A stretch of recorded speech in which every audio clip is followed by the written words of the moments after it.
আমি যদি আজকে জয় বাংলা বলতাম, আমি যদি আজকে অন্য কিছু করতাম, আমাকে এই অবৈধ এক্সপেরিমেন্ট করতো না তারা।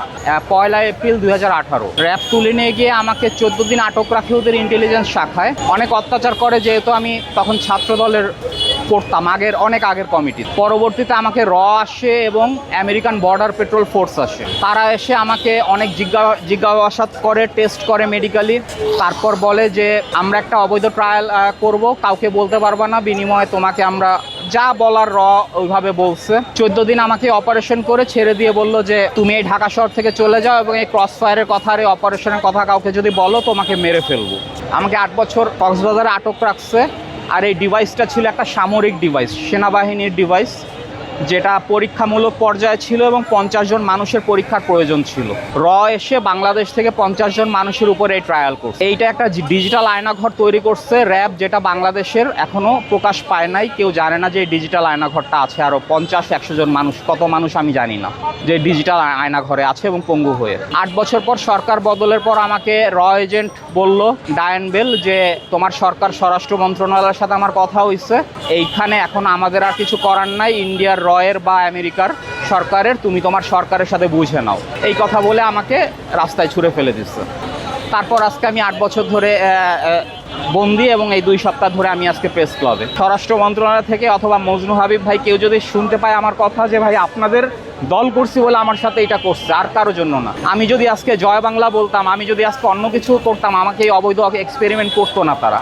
আমি একজন সাধারণ কর্মী ছিলাম, আমাকে অকথ্য নির্যাতন করে আমার মতো আরও 50 জন নিরীহ মানুষকে তারা জীবন নষ্ট করে দিচ্ছে। সরাসরি অস্ত্রোপচার করে টেস্ট করছে, সামরিক অস্ত্রের টেস্ট করে তারা করছে। তারা বলে দেন যে আমার কী দোষটা ছিল, যে আমাকে পঙ্গু করে ফেলছে এবং পঙ্গু করে আমাকে এই পর্যন্ত আজকে এখানে নিয়ে আসার আমার দোষটা কি ছিল। আমি সরকারের কাছে এই একটাই দোষ, যে আমি ছাত্রদল করতাম, এই দোষে আমাকে ফ্যাসিস্ট আওয়ামী লীগ আমার সাথে এমন করছে এবং বিএনপি তারাও এমনই করতেছে।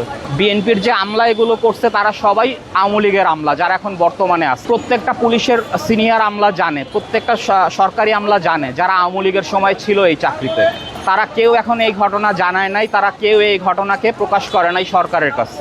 এর ভুক্তভোগী আরও অনেক আছে, পারলে একটু সরকার আমার ন্যায় বিচারটুকু দিয়ে দেখ। এনএসডি প্রোগ্রামটা হচ্ছে, আপনি গুগলে গেলে সার্চ করতে পারবেন, এই ডিভাইসটার মাধ্যমে জিপিএসের মতো আপনার লোকেশন ট্র্যাক করা যাচ্ছে, আপনার কথা শোনা যাচ্ছে, আপনি যা বলতেছেন সব কিছু তারা জানতে পারে, বুঝতে পারে। এরকম একটা ডিভাইস ছিল, মানে ওদের সিক্রেট কমিউনিকেশন ডিভাইস সেনাবাহিনীর। এনএসডি প্রোগ্রামটা ছিল সেনাবাহিনীর সাথে তারা সিক্রেটলি কমিউনিকেট করতে পারে, এরকম একটা ডিভাইস, যেটা আমাদের মতো সাধারণের উপরে ট্রায়াল করছে তারা অবৈধভাবে। আমাকে এজেন্ট বলে, এরকমও বলে যে তুমি একটা মিরাকেল কেস, তোমার সাথে বাকি কেউ বাইচা নাই। আমি 8 বছর ধরে বেঁচে আসছি, বাকিরা কতজন মারা গেছে তাও বলতে পারবেন এই টেস্টের মাধ্যমে। কারণ শরীরের ভিতর আপনার রেডিয়েশন হচ্ছে, শরীরের ভিতর আপনার জিপিএস ডিভাইসের মতো। জাস্ট চাই সত্যটুকু মানুষ জানুক যে আমার মতো আরও অনেক এই ডিজিটাল আয়নাঘরে বন্দি।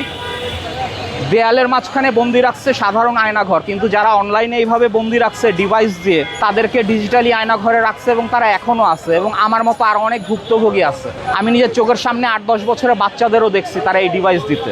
আমাকে নিয়ে গেছিল এএসপি তাহেরুল হক চৌহান, ইন্সপেক্টর মোক্তারুজ্জামান শেখ, এএসআই প্রদীপ চন্দ্র রয়, এই 3 জন, আর পুলিশের সোর্স বাকিরা।